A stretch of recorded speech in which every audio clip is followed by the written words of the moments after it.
एक समय की बात है। एक गांव में एक बुद्धिमान व्यक्ति राजू रहता था। वो गांव की छोटी बड़ी समस्याओं का समाधान किया करता। एक बार गांव में बकरियों की चोरी होने लगी। गांव के लोग सरपंच जी के पास आते हैं और कहते हैं, सरपंच जी, हमारे गांव में आए दिन किसी न किसी की बकरी चोरी हो रही है। हाँ, ये बात तो है। ऐसा ही चलता रहा तो गांव वालों को बहुत नुकसान होगा। राकेश, तुम राजू के पास जाओ और उसे सारी बात बताओ। राकेश राजू के पास जाता है और राजू को सारी बात बताता है। राजू सरपंच जी के पास आता है। राजू, तुम्हें गांव वालों की समस्या के बारे में पता तो है? हाँ सरपंच जी, मुझे राकेश ने सब बता दिया है। अब तुम ही बताओ इस समस्या का समाधान। सरपंच जी, मैं आपको कल इसी समय इस समस्या का समाधान यहीं पर बता दूंगा। आप सभी गाँव वालों को इसी समय यहाँ पर कल उपस्थित रहने को कहिए। मैं सभी गांव वालों को कल यहाँ आने के लिए कह दूंगा। अगले दिन सारे गांव वाले सरपंच जी के कहे अनुसार वहां पर आ जाते हैं। इधर राजू एक काली बकरी को लेकर सरपंच जी के पास आता है। आओ राजू, पर तुम बकरी लेकर क्यों आए हो? सरपंच जी, ये बकरी कोई साधारण बकरी नहीं है, यह एक जादुई बकरी है।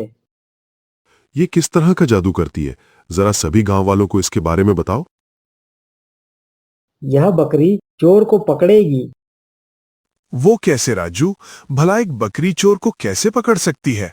यहाँ पास ही एक झोपड़ी है, जिस झोपड़ी में यह बकरी रहती है। जब यह बकरी उस झोपड़ी में जाती है तो बोलने लगती है।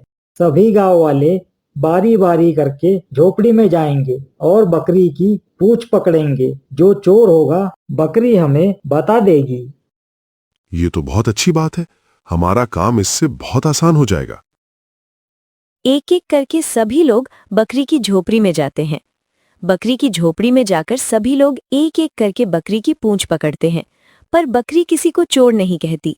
राजू, सभी गांव वाले बकरी की पूंछ पकड़ चुके हैं, पर बकरी ने किसी को भी चोर नहीं कहा है। सरपंच जी, चोर तो बकरी ने पकड़ लिया है। वो कैसे राजू? जरा हमें भी बताओ, चोर कौन है? सभी लोग अपने अपने हाथ आगे कीजिए। राजू बारी बारी सभी गांव वालों के हाथ देखता है।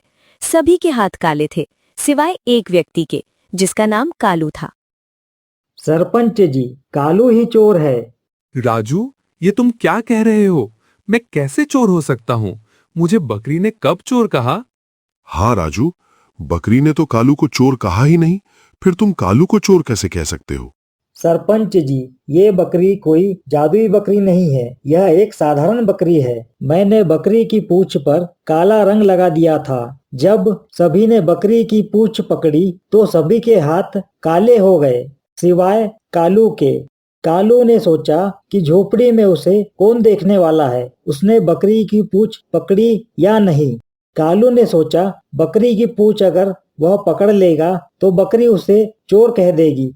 इसी कारण कालू ने बकरी की पूंछ नहीं पकड़ी, जिस वजह से उसके हाथ काले नहीं हुए, जिससे हमें यह पता हो गया कि कालू ही चोर है। कालू, अब तुम ही बताओ, तुम्हारी चोरी पकड़ी गई है। क्या राजू जैसा कह रहा है वैसा ही है? हाँ सरपंच जी, राजू बिल्कुल सही कह रहा है। वाह राजू, तुमने आज फिर साबित कर दिया कि तुम बहुत बुद्धिमान हो।